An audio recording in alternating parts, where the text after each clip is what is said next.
Itu Bu Sartika kan? Ini bisa jadi kesempatan gue buat deketin rentenir sukses itu.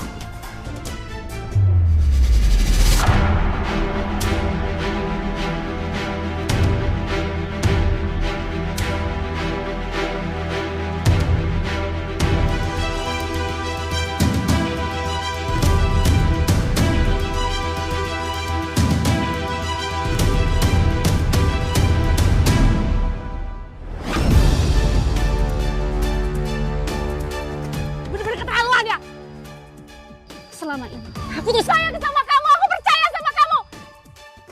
Tapi kamu bener-bener hianatin aku. Ayo cabut. Erik! Erik! Erik! Erik tunggu, Erik! Erik! Erik! Erik! Erik! Erik tunggu! Erik! Erik! Erik, aku sumpahin kamu kecelakaan terus kamu mati!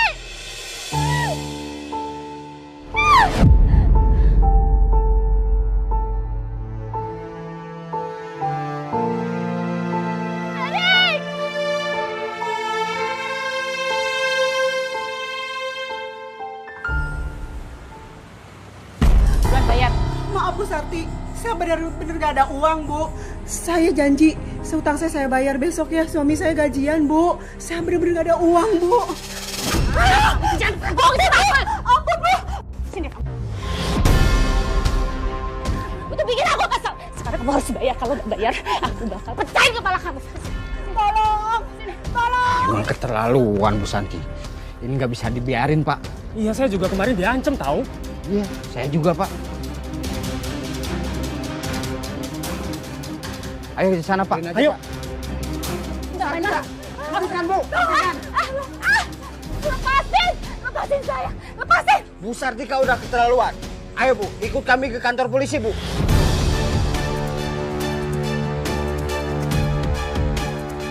Ayo bawa. Enggak. Saya nggak mau ke kantor polisi. Pak, jangan bawa saya ke kantor polisi, Pak. Saya mohon. Pak. Ayo ikut Bu. Enggak. Pak, saya mohon, Pak. Saya takut di penjara. Pak, tolong maafin saya, Bu. Maafin saya, Bu. Maafin saya. Kenapa aku harus mengalami semua ini?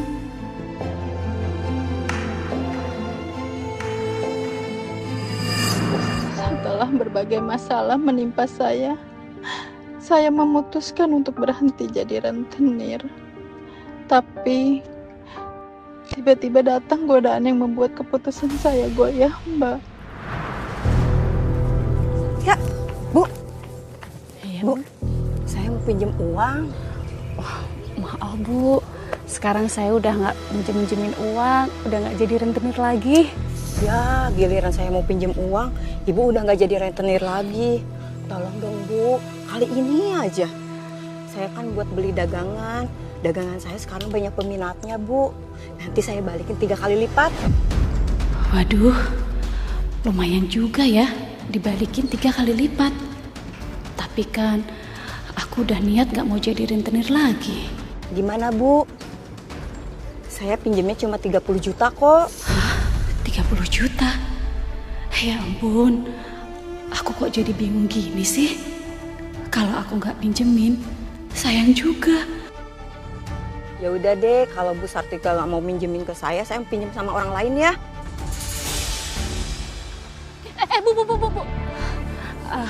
Bu, saya akan pinjemin 30 juta, tapi itu beneran Ibu mau ngembaliinnya 3 kali lipat?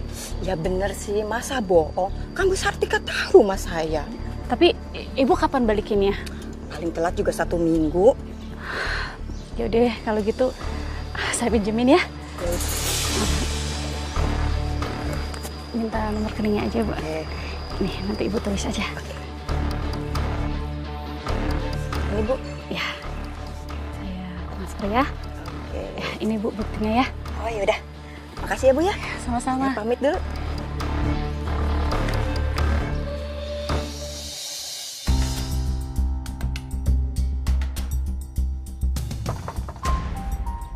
Bu Yuni. Bu Yuni. Bu Sartika. Bu Tia. Bu Yuni kemana ya? Dari tadi saya ketok-ketok, tapi kok nggak ada? Bu Yuni udah pindah 2 hari yang lalu, Bu. Pindah? Iya, Bu. Pindah kemana? Saya nggak tahu, Bu. Saya permisi dulu ya, Bu. Iya, Bu. Ya Allah. Pindah. Jangan-jangan saya kena tipu lagi. Ya Allah, nggak mungkin.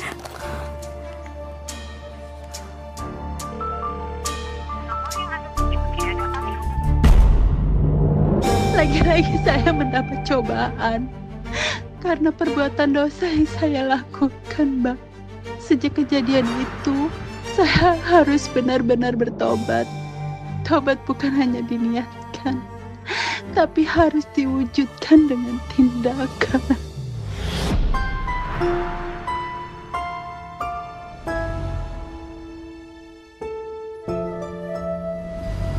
Hamba benar-benar menyesal. Hamba ingin tobat, ya Allah. Ampunilah dosa-dosa hamba.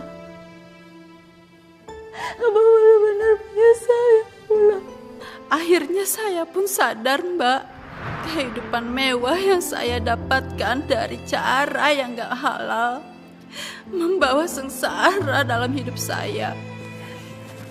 Saya senang, Mbak. Akhirnya Mbak bisa menyadari semuanya dengan besar hati. Iya, Mbak. Tapi setelah itu, saya juga jadi sadar kalau ternyata jalan menuju tobat itu gak pernah mulus. Ada aja cobaan yang menimpa saya. Kenapa, Mbak? Cobaan apa yang Mbak dapatkan saat proses tobat itu?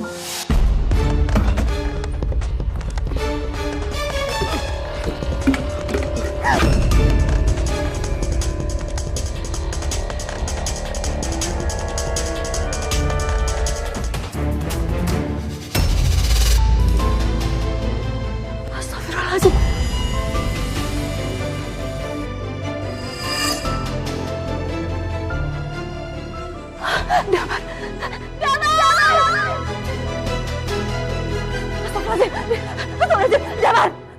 Damar. Astagfirullahaladzim. Damar, kamu kenapa, nak? Istighfar. Astagfirullahaladzim. Damar, kamu kenapa, nak? Damar.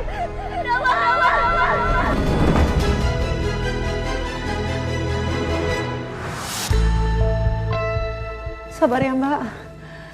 Saya tahu Mbak pasti sedih banget mengingat malam itu. Saya takut banget, Mbak, malam itu. Semua orang sudah meninggalkan saya, Mbak. Hanya tersisa anak yang saya punya. Saya nggak sanggup menjalani hidup ini kalau dia juga pergi ninggalin saya.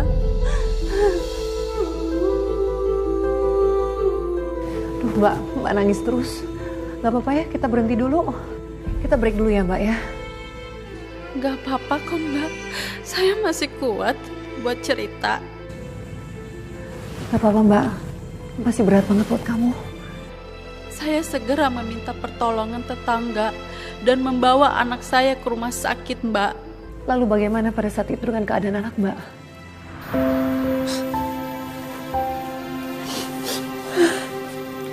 Damar,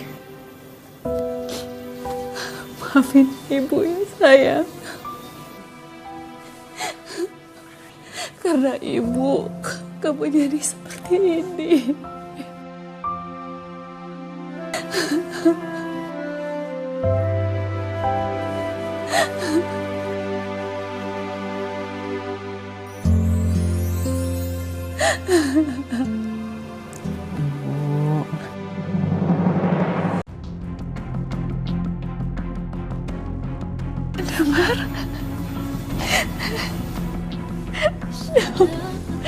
Damar, maafin ibu ya, nak. Damar, sayang, maafin ibu ya, nak. Ibu udah terlalu egois memikirkan kepentingan ibu sendiri. Ibu gak pernah mikirin kamu. Maafin ibu ya, nak. Ya, Bu, gak apa-apa. Damar.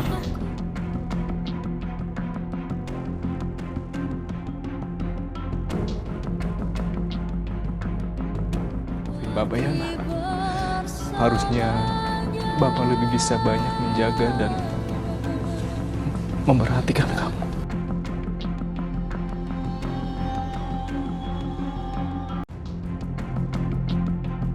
Mas, aku juga minta maaf ya Mas sama kamu Mas. Selama ini banyak salah sama kamu. Dan aku janji Mas, aku akan ninggalin pekerjaan aku sebagai rentenir. Dan aku gak akan selingkuh lagi, aku gak akan ngianatin kamu lagi Mas. Maafin aku.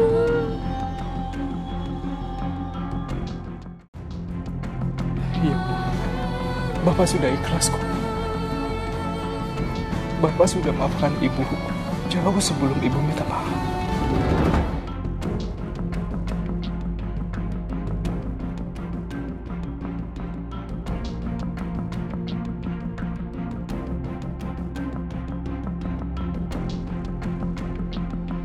Maafin Damar juga ya Pak. Bu, aku udah bikin kalian khawatir. Aku janji bakal jadi anak yang baik. Makanya Bapak sama Ibu jangan pisah ya.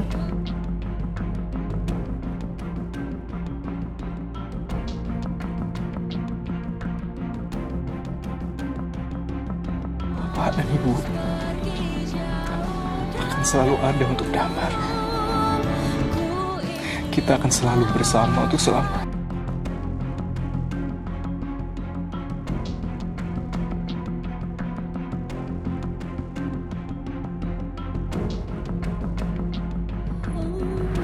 Saya senang Mbak mendengar anak Mbak sudah sehat kembali dan Mbak rujuk dengan suami. Pasti kehidupan Mbak bahagia seperti sedia kala. Loh kenapa Mbak? Kok sedih? Karena ternyata hidup baru bahagia itu hanya sebentar saya rasakan, Mbak.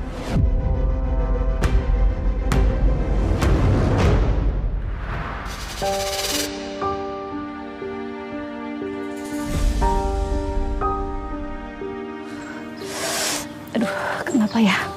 Kok sakit banget? Tiba-tiba aja saya merasakan sakit yang begitu terasa di bagian kemaluan saya, Mbak. Saya seperti ditunjukkan oleh Tuhan balasan atas perbuatan dosa saya, Mbak. Maaf Bu Sarti, saya benar-benar gak ada uang Bu. Jangan bohong deh, Mas. Ajar! Minta maaf enggak sama Ibu Sarti Kak? Bu, maafin saya, Bu. Saya gak bermaksud kasar sama Ibu, Bu. Saya pasti akan lunasin hutangnya sama bunganya, Bu. Ya udah, tapi kamu janji ya. Aku nggak mau ya. Kamu harus bayar sesuai perjanjian dong. Awas ya. Kalau saya minggu depan kesini lagi, kamu belum bisa bayar, saya hancurin di gerobak. Tolong!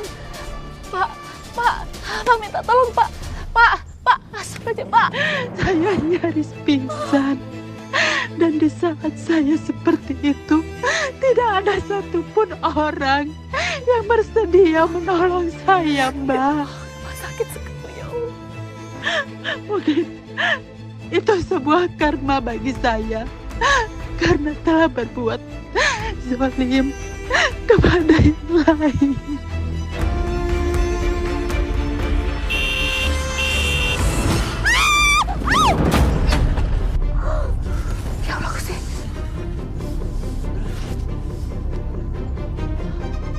Kamu yang nyebrang gak lihat-lihat. Motor saya jadi jatuh tuh, rusak. Barang-barang saya juga hancur. Pak, saya minta maaf ya Pak ya. Minta maaf. Pokoknya saya nggak mau tahu. Ganti rugi sekarang. Ya Allah, gimana cara ganti rugi?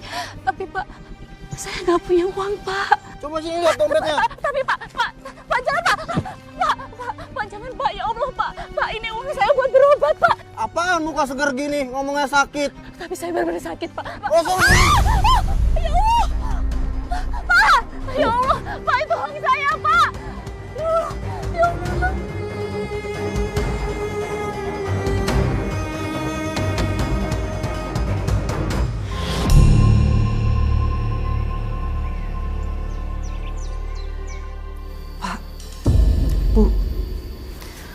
Sebelumnya saya minta maaf. Mungkin yang akan saya sampaikan ini bukanlah hal yang mudah untuk diterima. Saya harap Bapak dan Ibu bisa berbesar hati untuk menerima ini. Dari hasil pemeriksaan, Ibu Sartika dinyatakan mengidap kanker serviks stadium 3.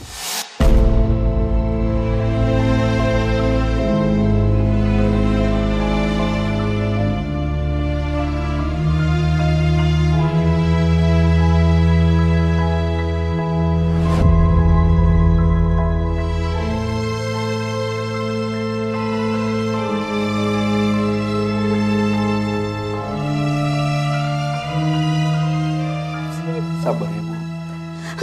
Sabar.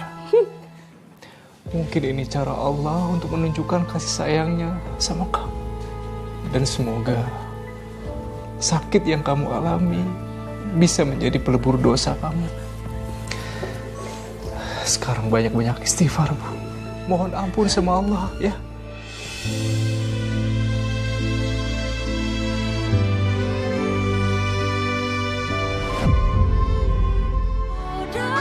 Lalu bagaimana kondisi Mbak sekarang? Alhamdulillah sudah membaik, Mbak. Saya masih harus menjalani serangkaian proses kemo dan radiasi. Tapi saya yakin saya bisa kembali sehat.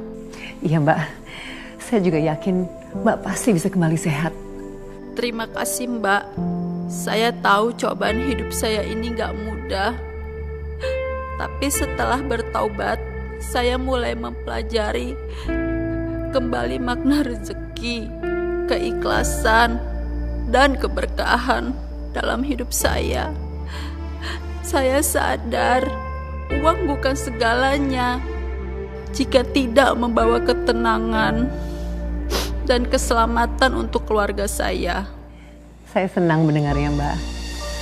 Lalu kegiatan apa yang Mbak lakukan sekarang? Sejak saya tak lagi menjadi rentenir, saya dan suami buka warung, Mbak. Saya tahu jalan hidup yang saya pilih sekarang gak mudah, tapi setidaknya saya sadar kalau uang gak bisa membuat kita bahagia. Karena hanya keluarga yang membuat saya bahagia.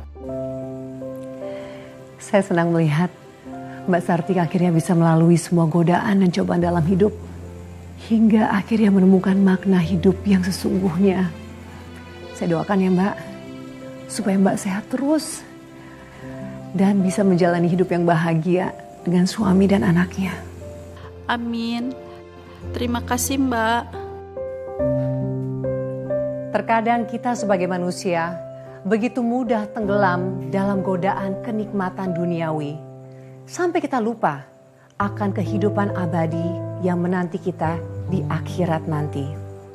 Walau begitu, Mbak Sartika tetap berhasil melewati semua godaan dan tetap tegar menjalani semua cobaan dalam hidupnya untuk kehidupan yang lebih baik di akhirat nanti. Semoga kisah ini menjadi pelajaran bagi kita semua tentang seorang istri, tentang seorang ibu yang menemukan makna kehidupan kembali setelah sempat tersesat dalam kemaksiatan. Sampai jumpa lagi dalam episode berikutnya dengan kisah yang penuh makna dan pelajaran hidup bagi kita semua.